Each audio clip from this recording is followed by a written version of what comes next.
Welcome back to Taxes Made Simple. My name is Karlton Dennis, and today we are going over real estate tax law. Do you guys want to know why the wealthy love investing in real estate? It's because the power of depreciation. And today I'm going to teach you what depreciation is. Most of you guys probably know depreciation as when you drive a car off the lot, it immediately loses value. So if you were to go back to that dealership, you're not going to be able to sell it even 5-10 minutes after you leaving off of that lot because your vehicle has already lost value.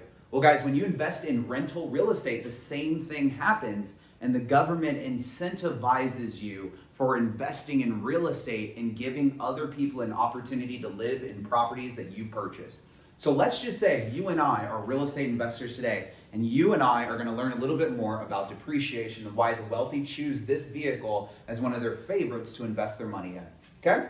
So let's just say we purchased a property and it's $1.5 million. Well, anytime we purchase a property, they're going to give us a statement letting us know what did we buy.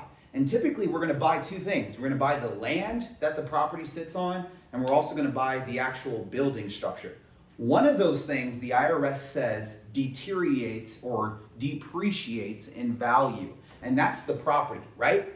There's wear and tear, the windows, the appliances, the roofing. All these different components that make up our rental property are going to go down in value over time. So when we are given this closing statement, there's going to be values associated with the land, and there's going to be values associated with the building.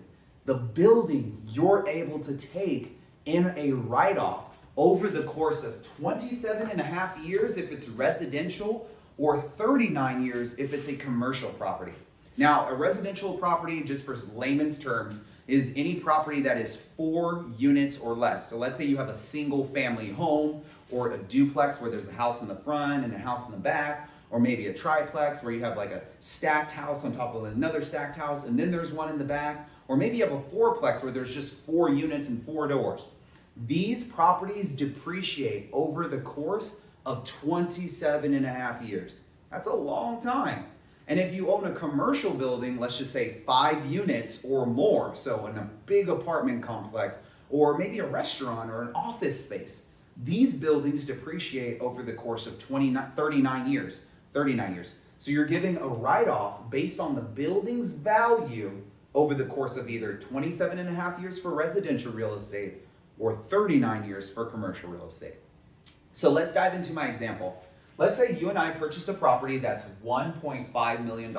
And when they gave us the closing statement, they told us, hey, Karlton, hey, Anonymous, your land is worth $500,000 and your building is worth $1 million. Okay, great. We get $1 million right off.